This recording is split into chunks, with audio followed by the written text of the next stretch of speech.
Okay, let's go.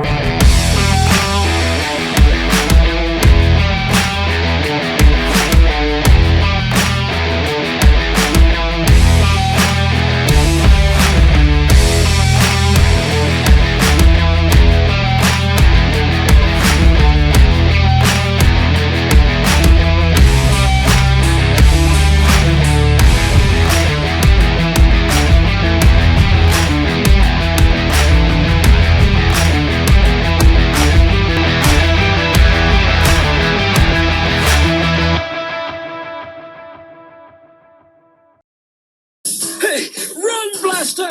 Save yourself! No way! Two can play!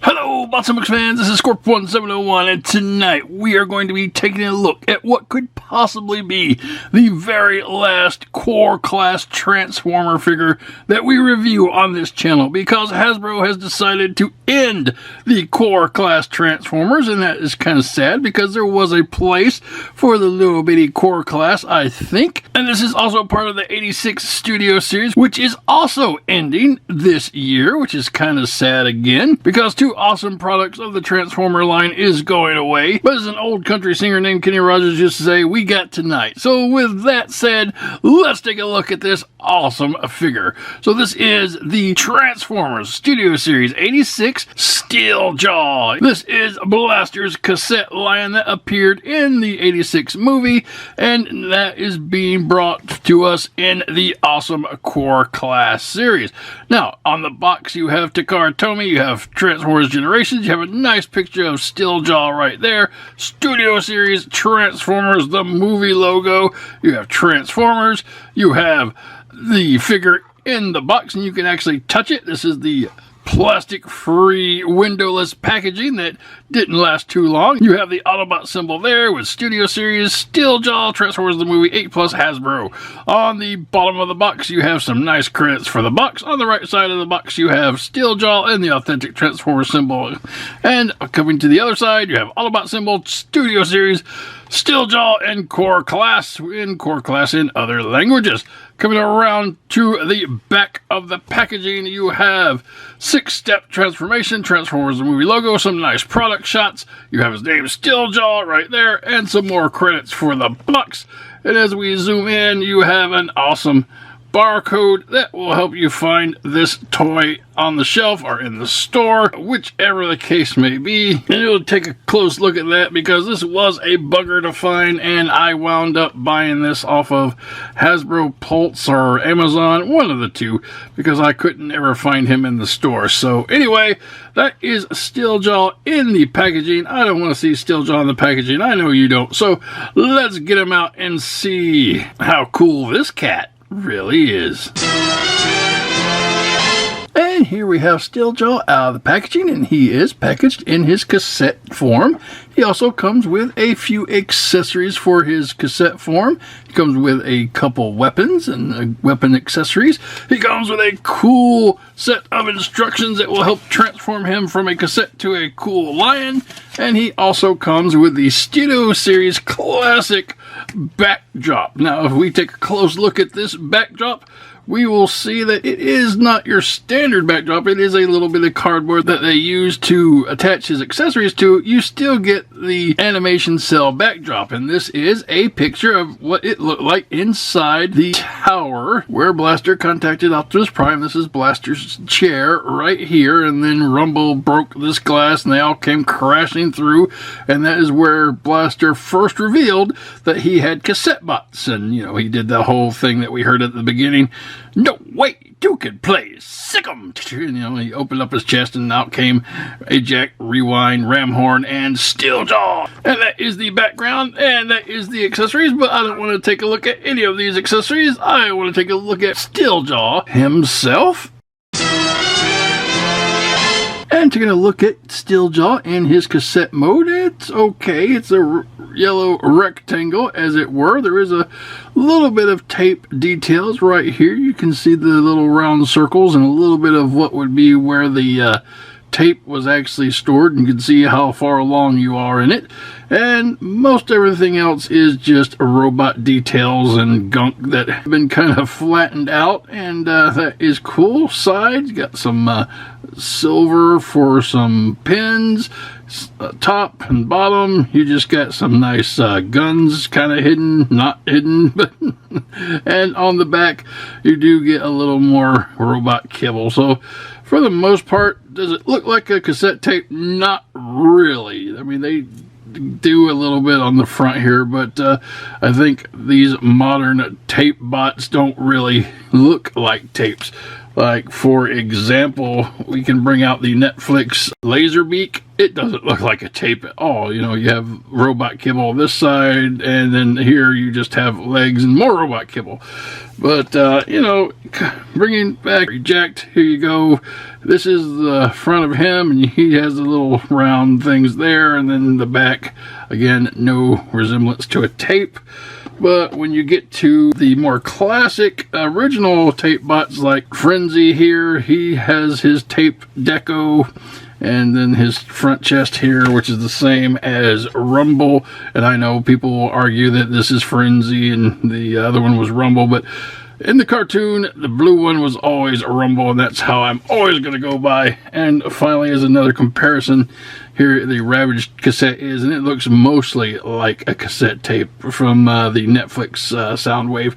And you have your two circles there, and you actually have side A 60 minutes up here on the top. So yeah, that is good on this side. On the other side, obviously, there's just robot kibble. But anyway, like I said, the whole concept of cassettes are going out because it is 2025, and who really knows what a cassette is anymore other than us old guys who watched these things in the 80s. But anyway, for the most part, that is your cassette form for Steeljaw. It's not the best, but it ain't the worst, and you can kind of see what they're going for. Alright, moving on. And for a demonstration of how Steeljaw will go into Blaster's chest, I have got the Studio Series Blaster here and the Kingdom Series Blaster here. Now, when I first bought them, I'm like, I have two, I don't need two. But in situations like this, it actually comes in handy. But for the most part, it's going to be a little difficult to get him in here. Now, in an ideal world, Steeljaw would be a straight up rectangle with smooth sides, but unfortunately he does have a little bit of kibble going up to make the sides, and that will cause a little bit of hindrance when you try to slide him into the chest. So when you open up the chest, he will slide down and he will fit and it will close up, and you could use the eject function by hitting the button here and he'll pop out like such. But that was actually a good run. For the most part, many other times I've tried this, he won't be ejected properly. He'll just get stuck in there. But hey, it seems to be working now, so hey, I'm not going to look a gift lion in the mouth. It works. There you go. That's what Steeljaw looks like when he's trying to eject out of Blaster's chest in robot mode. And we'll just switch over here to the boombox, and we'll open it up here. Again, slide him up through the top like such. Figure him go in there and close him up. Now, it's a little tighter for some reason over here.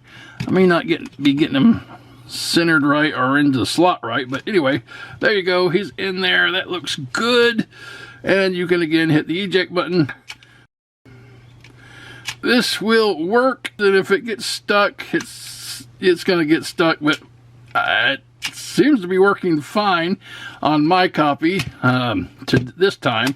Sometimes I've tried it and it does get stuck, but anyway, that is how Steeljaw will go into Blaster in his robot mode and his boombox mode. And in case you're wondering, and you have the Netflix Soundwave or the Legacy Soundwave, you can pop open his cassette port, throw Steeljaw in there, and close it up, and he will fit.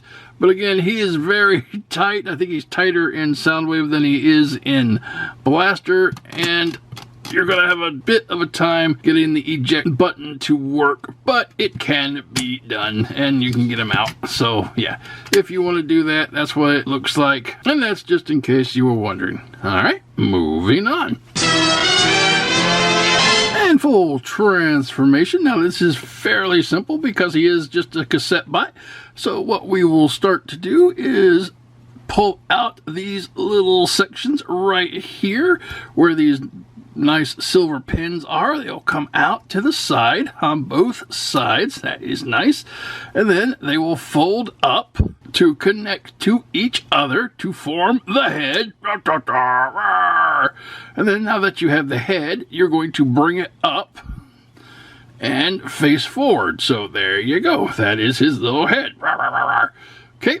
From here, what we're going to do is bring down the back legs, which you can get to by pushing the barrel of this gun down.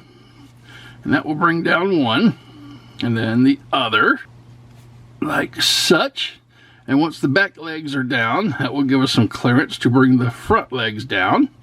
Little front legs, come down on both sides. And then we can bring the guns back up. And this has got some very tight tolerances on it, so it might take a little bit of strength. But anyway, that's what you want to look like there. And then on the other side, bring this gun up as well.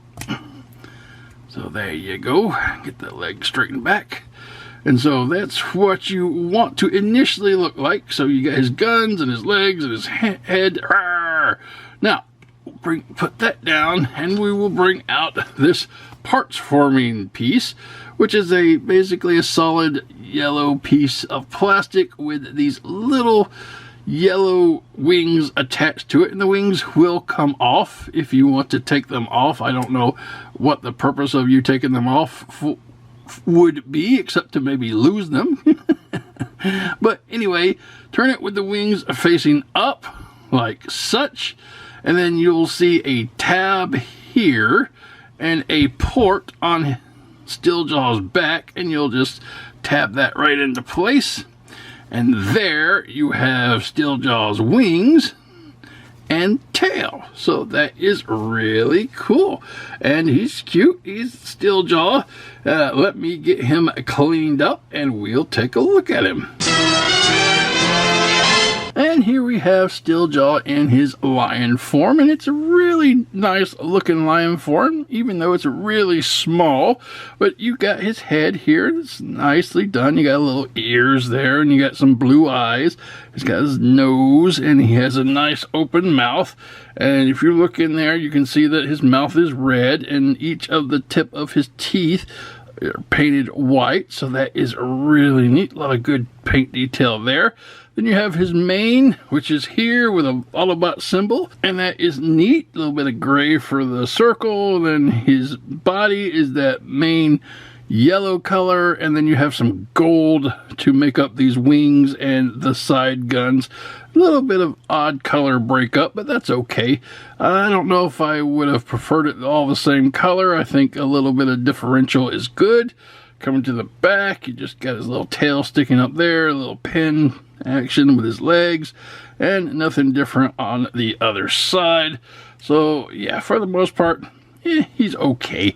Coming to the bottom, you don't really have a lot down there. Just his belly, which is the tape section, so not too bad. Articulation wise, his mouth doesn't move, his head doesn't spin, his legs will move a little bit up and down. Forward and backwards, I guess, would be more appropriate terms. The guns can go up and down wherever you want to have them aimed, and the wings can go up and down too to give them a different kind of look if you're so inclined. So yeah, that's pretty much it for his articulation and anything he can do. And it's Steeljaw. It's kind of what you'd expect out of a little tape bot lion. Alright, moving on.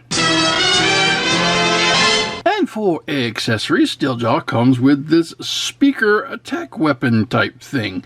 And it's really cool, and we all know that this isn't technically for Steeljaw, because if you look around the back, you do see a little indention, and this indention is made for Blaster's fist. But before we get there, this can be mounted to Steeljaw. So what you'll need to do is take this little adapter piece here, and you see there's a little tab here at the top, and a little port section on the side here, and it will just tab into place like such.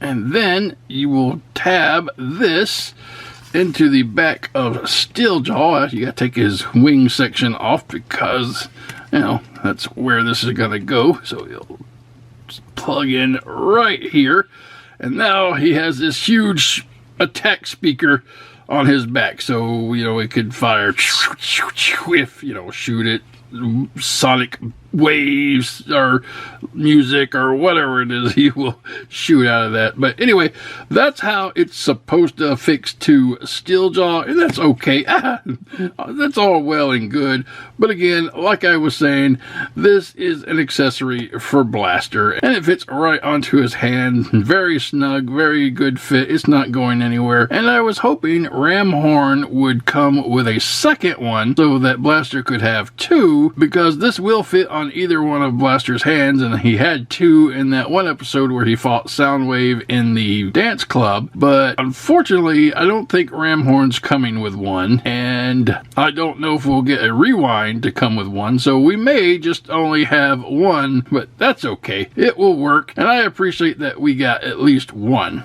And that is going to be Steeljaw's accessories. Moving on.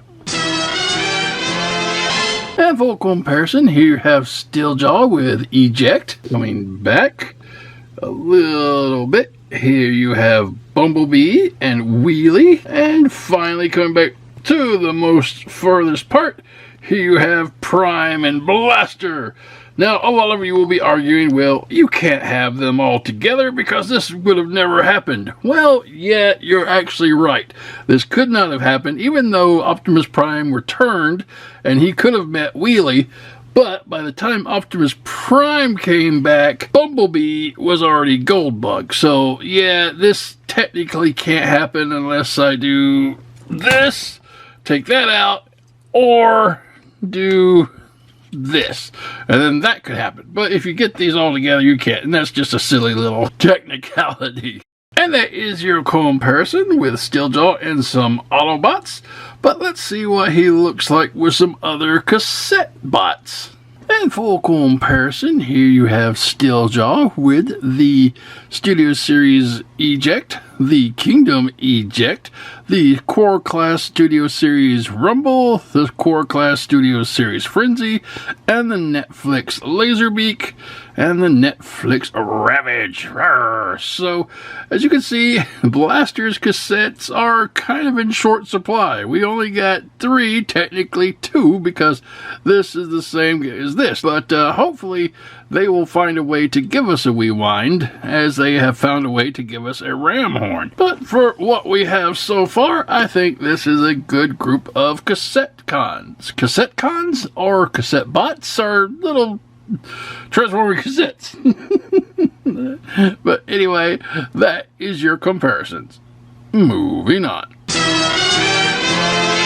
And this has been the Transformers Studio Series 86 Core Class Steeljaw, one of Blaster's awesome cassettes that made their debut in the 86 movie, and I am very happy that we have some of Blaster's cassettes starting to hit shelves, and my only hope is that we will be able to get all 4 of Blaster's cassettes. Now, we've got Steeljaw, we got 2 Ejects, we know that Ramhorn is going to be coming with a reissued Perceptor along with Ratbat, and as far as Rewind goes, I haven't heard anything about him being released, but I'm sure with him being an easy repaint of Eject, Hasbro can find a way to put him out. But in regards to Steeljaw, I like the sculpt and mold, the colors are great, his articulation is good, his little legs move move. I would have preferred some movement in the tail, even though it was a parts forming piece, and some maybe up and down with the mouth, but